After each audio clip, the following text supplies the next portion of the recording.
एक मुलाकात ऐसी शख्सियतों के साथ जिन्होंने दिया है अपने जीवन को एक नया मुकाम। रूबरू कराएंगे ऐसी कुछ हस्तियों के साथ एक खास शख्सियत के साथ मुलाकात। जयदेव पटेल के साथ नंबर 1 इंडिया न्यूज पर रात। नमस्कार दोस्तों, मैं जयदेव पटेल, आपका एक बार फिर स्वागत है एक खास शख्स के साथ मुलाकात प्रोग्राम में। आज हमारे साथ खास मेहमान है हरियाणा के किसान नेता गुरनाम सिंह चढ़ूनी। गुरनाम सिंह चढ़ूनी जी, आपका बहुत बहुत स्वागत है आज के हमारे प्रोग्राम में। बहुत धन्यवाद।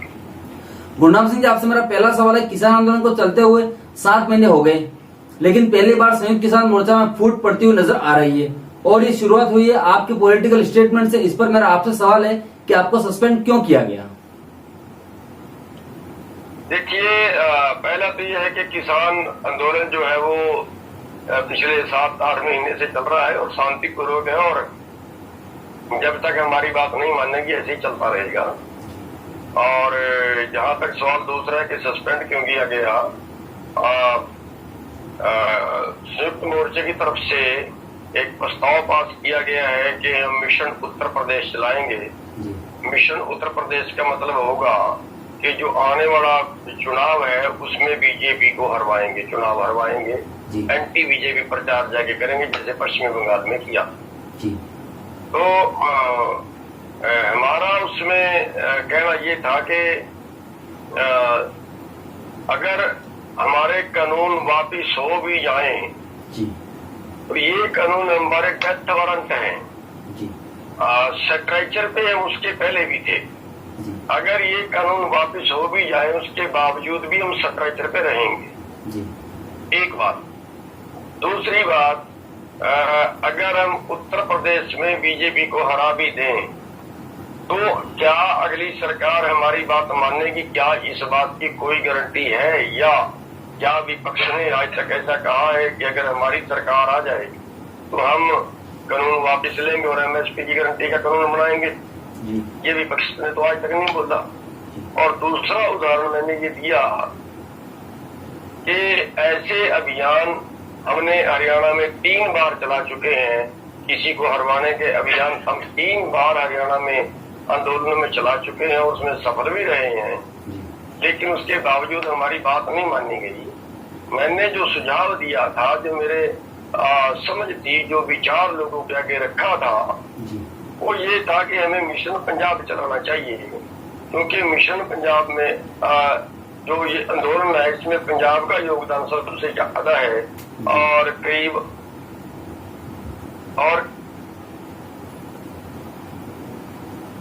550 आदमी अभी तक इस आंदोलन में मर चुके हैं। इसमें 500 करीब पंजाब से हैं और पंजाब की बड़ी कुर्बानी है, और पंजाब में भी चुनाव 2022 में ही है। तो पंजाब के लोग बड़े समझदार हैं। पंजाब एक ऐसा स्टेट है जहाँ जातिवाद और धर्मवाद बहुत कम चलता है। बाकी प्रदेशों में जातिवाद पे और धर्मवाद पे बहुत वोट बढ़ती है। भाई पंजाब के लोग बदलाव चाह रहे हैं और पंजाब के लोग इस आंदोलन से बहुत प्रभावित हैं। भाई जो किसान संगठन है या जो ईमानदार लोग, जो बुद्धिजीवी लोग, जो समझदार लोग, जो देश में बदलाव चाहते हैं, क्योंकि अब देश का जो पैसे का रुख है वो कारपोरेट के लिए कानून बनते हैं सारे कि उनको फायदा हो, और जबकि कानून वो बनने चाहिए कि सबसे छोटे लोगों को फायदा हो। भाई ये जो परंपरागत पार्टियां हैं ये तो कारपोरेट से पैसे लेके कारपोरेट के पक्ष के कानून बनाती हैं। अगर आप संघर्षी लोग सामने आ जाओ और सामने आके अगर आपकी सरकार बनती है, अगर ईमानदार लोगों की सरकार बन जाए, इन परंपरागत पार्टियों को किनारे कर दें, मतलब गुरनाम सिंह जी, एक मिनट, मैं आपको रोक रहा हूँ सर। मेरा 1 मिनट का है जी, 1 मिनट का है जी। उसके बाद अगर आप अच्छा काम करके दिखा दो तो जो सेंटर का चुनाव है वो 2024 में है, तो 2024 तक आपके पास एक प्रदेश में सैंपल तैयार करने का, एक मॉडल तैयार करने का टाइम होगा। अगर आपने वो काम करके दिखा दिया तो पूरा देश आपके पीछे लगेगा और ये आज की राजनीति को बदलने का, आज की जो पॉलिसी है उसको बदलने का एक अच्छा मौका। ये विचार मैंने रखा था जिससे उन्होंने सस्पेंड कर दिया। ठीक है। गुरनाम सिंह जी, जब इतना किसान वहां पर एकत्रित था तो आपको पॉलिटिकल लोगों की कमी क्यों खल रही थी? और अगर ऐसा नहीं था तो आप कॉन्स्टिट्यूशनल क्लब क्यों गए थे आप लोग बिना पूछे, संयुक्त मोर्चा से डिस्कस किए बिना आप लोग? नहीं, देखिए, मेरी विचारधारा से वो पहले से ही राजी नहीं है, इसलिए उनके बीच में तो मैंने जो उत्तर प्रदेश का मुद्दा था वो कई बार मैंने उस पर डिस्कस किया है और वो उसकी उस बात से टस से मस नहीं हो रहे। और जो मैंने रखा है मिशन पंजाब वाला कि भी हाँ ऐसे उसमें बदलाव की कोई संभावना है, उससे वो किनारा करते हैं, क्योंकि हमारे में जो पंजाब के किसान संगठन हैं उनमें 11 किसान संगठन कॉमरेड हैं। जो कॉमरेड हैं वो पहले से ही चुनाव में भाग लेते हैं। तो और जैसे उनमें एक ग्रुप वो है जो पहले से ही बात लगा है, तो ऐसे उन लोगों को उस चीज से एकदम दिक्कत पैदा हो गई। विचारधारा तो अच्छी थी, ये तो अंदर से वो भी मानते हैं कि हाँ रास्ता तो यही है, अंदर से वो भी मानते हैं, लेकिन क्योंकि पहले से वो जुड़े हुए हैं, एक का मैं बता रहा हूँ बादल से जुड़ा हुआ है, 3 बार चेयरमैन रह चुका है बादल सरकार में, मार्केट बोर्ड का 11 संगठन जो है वो कॉमरेडों से हैं, तो उनको दिक्कत जो है वो उसमें एक चिड़सी पैदा होगी, इसलिए अच्छा विचार होने के बावजूद भी उन्होंने किनारे करने के लिए ये कदम उठाए। ठीक है, लेकिन गुरनाम सिंह जी आपसे मेरा सीधा सवाल है कि इस बार कौन कौन से संयुक्त किसान नेता हैं जो पंजाब से चुनाव लड़ेंगे? नहीं, अभी तो किसी ने भी हाँ नहीं की, चाहे अंदर से तैयार भी हो, लेकिन ऊपर से किसी ने हाँ नहीं की। और मैंने भी ये नहीं कहा कि मैं पंजाब में चुनाव लड़ूंगा या मैं कोई पार्टी बना रहा हूँ, ये नहीं कहा। मैंने तो उनके आगे विचार रखा था कि आपको आगे आना चाहिए, उनके आगे ये विचार रखा था। और मैं आज भी मानता हूँ कि वो विचार बहुत अच्छा, और मैं आज भी उस पर स्टैंड करता हूँ। ठीक है, तो गुरनाम सिंह जी आप लोगों का मकसद था कि कृषि कानूनों को रद्द करना, लेकिन यह तो आप लोग कृषि कानून रद्द करवाते करवाते पॉलिटिकल पार्टी बनाने चले गए। बिल्कुल गलतफहमी है ये बिल्कुल गलतफहमी है कि कानून रद्द करवाने के बाद किसान की सारी समस्याएं हल हो जाएंगी। क्या 5 जून के पहले जब ये कानून लागू हुए उसके पहले क्या किसान सुखी था? क्या उसको कोई समस्या नहीं थी? हर साल जो 20-25 हजार सुसाइड करते हैं, हर रोज पंजाब में 3, 4, 5 किसान मर जाते हैं आत्महत्या करके, क्या उसके पहले नहीं था? तो क्या कानून रद्द करने के बाद हमारी सारी समस्याएं खत्म हो जाएंगी? ऐसा बिल्कुल नहीं है। ये जो कानून है ये हमारे डेथ वारंट है, स्ट्रेचर पे हम उसके पहले भी थे। अगर किसान को स्ट्रेचर से उतारना है तो बहुत कुछ पॉलिसियां बदलने की जरूरत पड़ेगी, और वो पॉलिसियां बिना सत्ता में गए सर छोटूराम नहीं बदलवा पाया, बाबा अम्बेडकर साहब ने बदलवा पाया, कोई और नहीं बदलवा पाया। तो ये तो जो है उसमें जाके अब जहाँ कानून बनते हैं वहां तो हमारा कोई आदमी बैठा नहीं है, जहाँ कानून बनते हैं। देखिए अब आज के टाइम में जब ये कानून बनाए, एक भी अपोजिशन का लीडर नहीं बोला, एक भी सत्ता पार्टी का लीडर नहीं बोला। अगर हमें तकलीफ है, देश के किसानों को तकलीफ है, लेकिन गुरनाम सिंह जी अगर कृषि कानून रद्द हो जाएंगे तो किसानों का भला होगा या नहीं होगा? किसान 5 जून 2020 के पहले वाली स्थिति में आ जाएगा अगर कानून रद्द होते हैं। और अगर एमएसपी की गारंटी का कानून बनता है तो किसान को थोड़ा सा लाभ और हो जाएगा, संपूर्ण लाभ नहीं होगा लेकिन कुछ राहत उसको मिल जाएगी। लेकिन अभी जो हमारी पोजीशन है, अभी तो 7.5-8 महीने के आंदोलन के बाद, सड़कों पे बैठने के बाद, अभी तो सरकार ने टस से मस नहीं हुई। अभी तो उन्होंने कोई उस पे 1% हाँ नहीं भरी। अभी तो उन्होंने एमएसपी की गारंटी से तो बिल्कुल ही इनकार कर दिया। जब हमारी मीटिंग थी अमित शाह जी से और हमने सवाल किया था उनसे कि आप यही फसलों का एमएसपी तय करते हो, आप टेलीविजन पे बोलते हो कि एमएसपी था और एमएसपी रहेगा, तो क्या आप 23 की 23 फसलें एमएसपी पे खरीदने की गारंटी देते हो?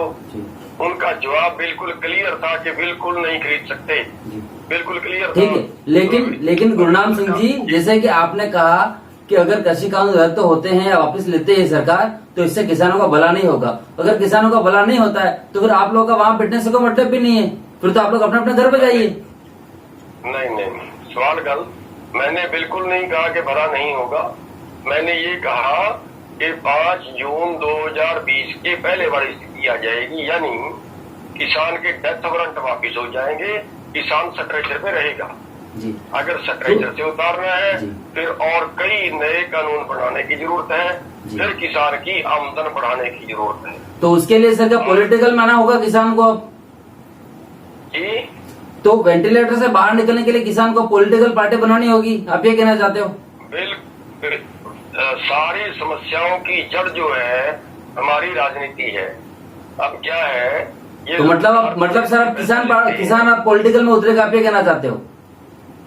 जी? मतलब किसान अब राजनीति करेगा कुल मिला के, आप ये कहना चाहते हो? बिल्कुल, मैं वही बता रहा हूँ कि जब तक किसान राजनीति में नहीं आएगा, जब तक किसान के हाथ में कलम नहीं आएगी कानून बनाने वाली, जब तक कानून बनाने वाली कलम कारपोरेट के एजेंटों के पास रहेगी तो वो किसान के लिए कानून कैसे बना सकते हैं? बड़ी सीधी सी बात है जो समझने वाली।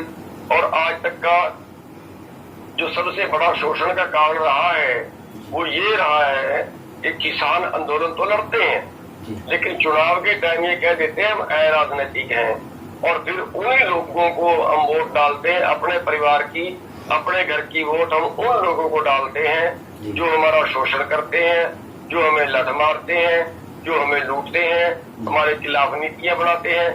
अपनी वोट अगले बार हम फिर उन्हीं को दे देते हैं। बस इतना हो जाता है कि एक न दी तो बी को दे दी, बी को न दी तो सी को दे दी, लेकिन वो सारे कारपोरेट के। आपसे मेरा आखिरी सवाल है गुरनाम सिंह जी, ये किसान आंदोलन किसानों के हित के लिए है या पॉलिटिकल अपने फायदे के लिए है, और आगे किसान आंदोलन किस तरफ जाएगा? देखिए, तो कोई सवाल ही नहीं हुआ कि पॉलिटिकल हित के लिए कि किसान के हित के लिए। ये किसान के हित के लिए आंदोलन लड़ रहे, मैं बार बार बता रहा हूँ। नहीं सर, वो तो आप बार बार बता रहे। जैसे अभी आपने कहा किसान आंदोलन जो है उसमें किसानों को पॉलिटिकल पार्टी में आना होगा, राजनीति में उतरना होगा। मतलब तो ये कृषि कानूनों का तो फायदा ही नहीं इसके अंदर देखा जाए। किसानों का क्या फायदा होगा इसके अंदर? आप पॉलिटिकल में आओगे तो आपका फायदा होगा। भाई साहब, आप पूरी बात को या तो उसको क्लियर समझ नहीं पाए हैं। मैं कह रहा हूँ इन कानून रद्द होने से किसान के डेथ वारंट वापिस हो जाएंगे, ठीक है, लेकिन स्ट्रक्चर पे रहेगा।